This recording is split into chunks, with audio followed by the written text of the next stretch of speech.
Why don't we have a national dialogue? The participants, for instance, in the national dialogue would be the women of South Africa. That's one constituency.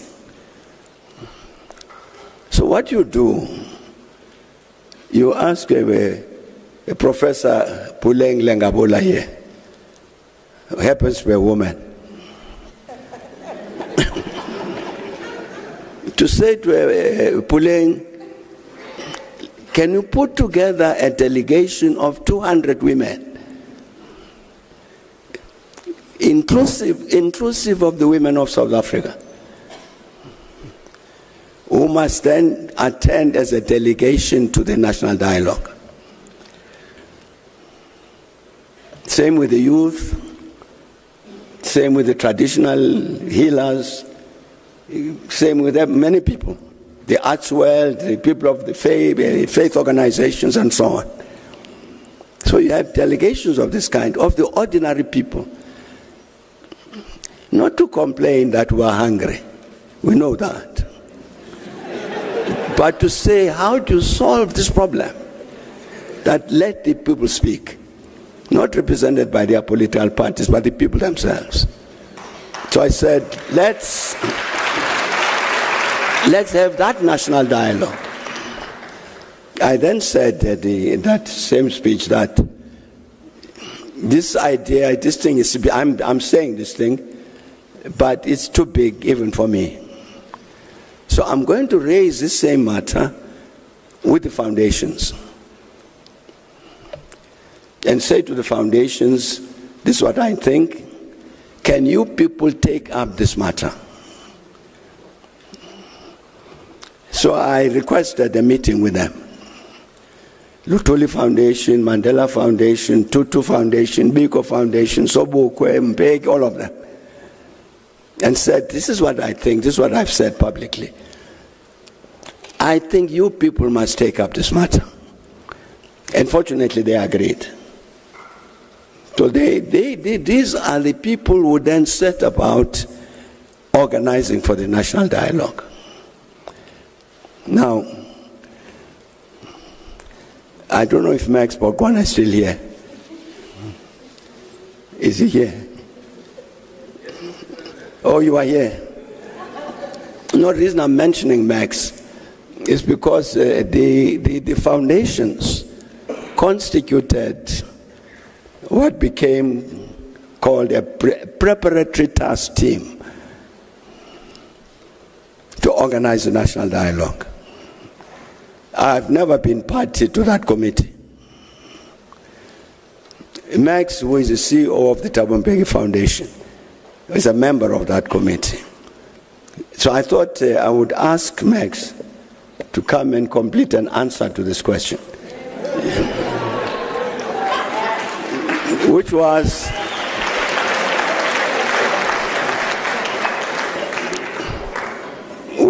why did the foundations leave? And what is going to happen in the consequence of that? I think it's best that the preparatory task team answers that question. I'm not a member of the preparatory task team. Ever since the foundations agreed, Max, can you please come?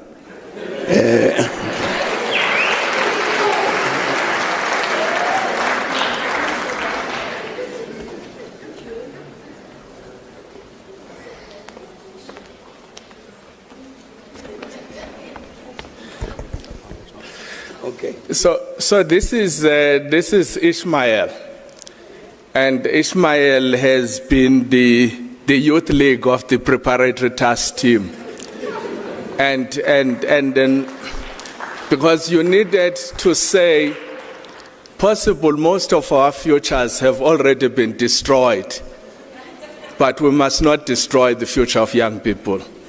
It's in their interest that this must work. But let me do something so that everybody can understand very quickly. In explaining what happened, in the course after the head of state had announced the date of the 15th of August, we were taken to court by one of the leaders of the trade union movement and the political party. And the papers in the court were saying, we know all of you. There is nothing genuine about what you are doing. You want to use government and government money to prop up the misfortunes of the ANC. So there's nothing trustworthy about you. And then secondly, he says, I know how you comrades behave.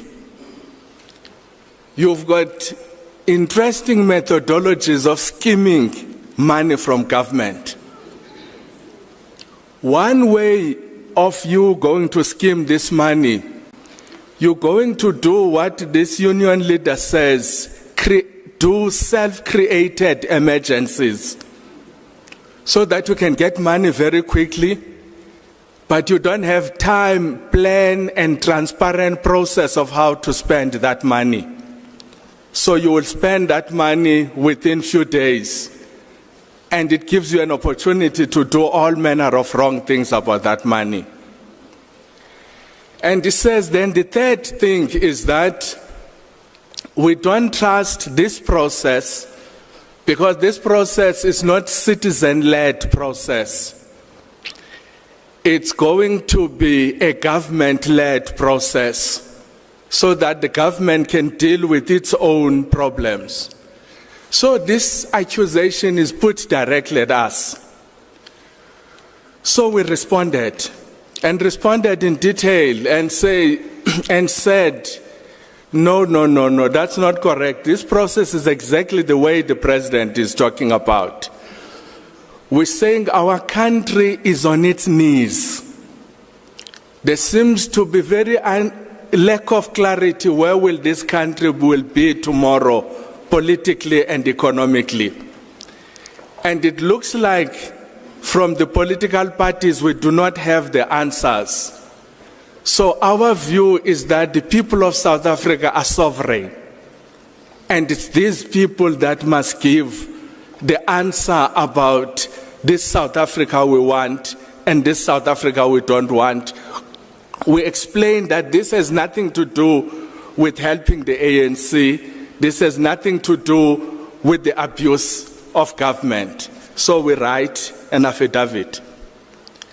And secondly, we say these foundations will not touch money and this preparatory task team. If there's any money for any resources that are going to be used, they will be through NEDLEC that has got that such capacity. So there's not going to be any self-created emergencies as we are being accused. And as a result, the government is just going to be one of the participants. It's not going to be the drivers of the process. We write all of these things, and the head of state does the same thing, and ourselves at the foundations, we went to court. And as we went to court, we argued that there's nothing urgent about this. These allegations are not correct. And the court agreed with us and chased away that union leader. Here is the problem. 5 days after that, we were asked by some participants in the process to behave exactly the same way we were being accused. And our position as the foundations was that we can't walk away from the oath that we have taken. We can't begin to say we will solve South Africa's problems when we act on unprincipled basis. We can't solve South Africa's problems when we cause all of this chaos. So in the end, this is the work Ishmael and the team we have been doing for 13 months. They arrived 3 weeks before the 15th of August. A group of people say, we've got authority, we are ready, we're going to drive this process. 2 minutes.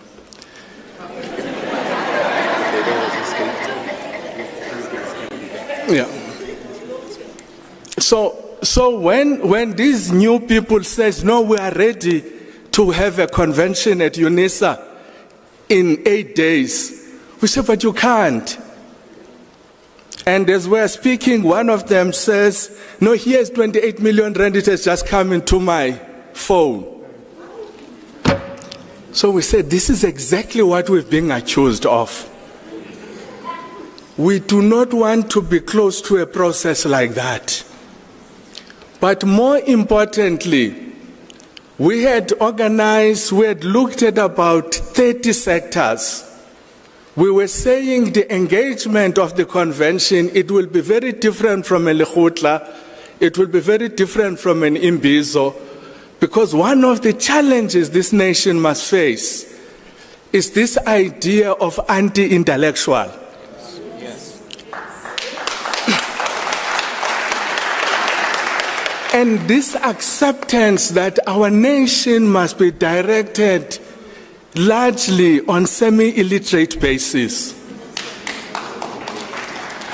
So what we thought we should do is to identify 10, 12 pain points, SRC President, and put together some detailed work around these points, whether it's the economy, whether it's state of security, whether it's foreign relations, Africa agenda. We put together all of this work.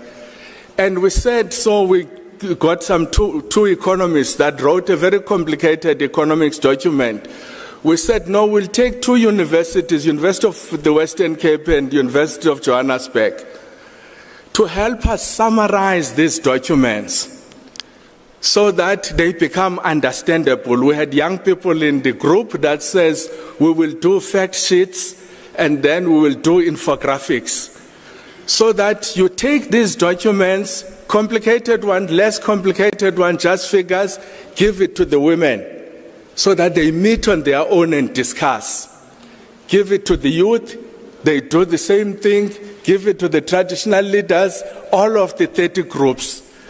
And from each one, having discussed all of these points, they will say, no, it's not 12 problems, it's 13, 14, 15. But this is our view. Then we constitute a convention. That convention is to begin the dialogue based on this information that has been put together. So our colleagues that says, let's rush, they say, don't worry about the documents. So don't worry about all of the discussions. We will meet at UNISA, we'll find out when we get there what we talk about. And we were saying we can't get involved in a process like that because, as the SRC president was saying, this process has got lots of people that are doubting it. There's lots of cynicism about it. So the way we present it, it must be inspiring and transformative and very different from what has been happening in Izimbizos and other structures. Now, when we could not agree on the approach, we asked one of the intellectuals to sit us down and say, how do we put this process together? We sat as the preparatory task team that has got other people that are beyond the foundations. So when we agree on the best approach, we said, no, it's 8 days before the 15th of August. You can't do a credible process. So let's put this thing for at least 2 months and do it in such a way that South Africans see something new, not see chaos. And we agreed to put together that proposal and send it to the head of state so that together we can postpone this and do all of the preparatory work. The day we're supposed to go to the head of state, We were then told by some of our colleagues that they don't remember what we were talking about yesterday. So this thing must proceed. It's at that point then that we had to tell the head of state, says, the whole thing is not legally credible. So we shouldn't mislead the nation. The preparations are hopelessly underwhelming. We're not going to be able to produce the necessary agenda. We're not showing the necessary seriousness in this process. And at that point we say, but those that say they are ready, they can go ahead. But as the foundation, we've got a responsibility to protect the credibility and the legitimacy of this process. Why? Because it is just too important. It may be the only thing that saved this country from abyss.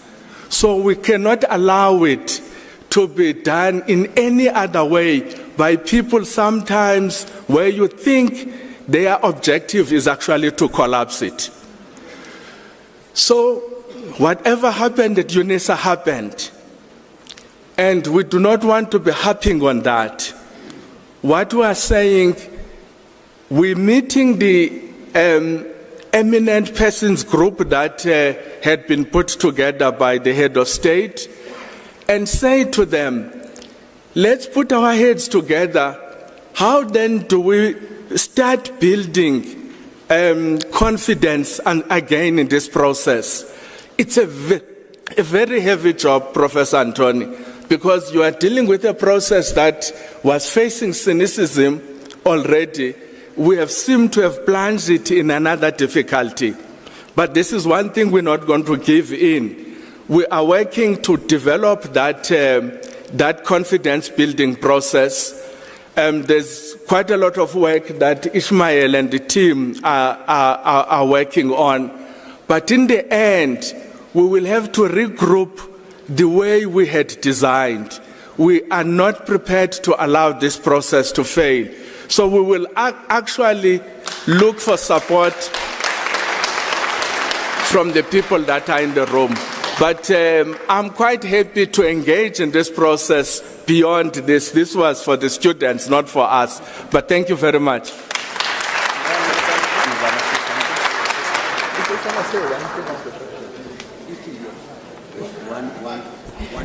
Thank you, everyone. Mr. President, I just want to thank you for making the call for a national dialogue. Who would have thought that the F.W. de Klerk Foundation, the Thabo Mbeki Foundation, the Tutu Foundation, and many others, the Steve Biko Foundation, would be standing united in resolve? Because as Max said, this process is too important to fail. The youth of South Africa deserve a national dialogue whereby they have the chance to co-create solutions by their own African hands for the future. And I want to be a bit bolder than you, Max. Let us make no mistake about it. The national dialogue has been hijacked. Let me be clear.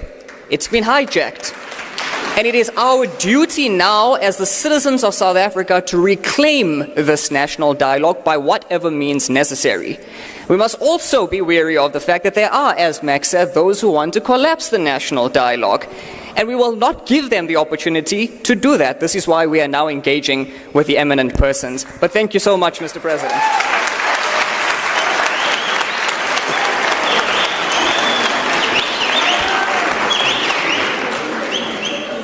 Thanks, colleagues. So that's the answer to the question that was posed.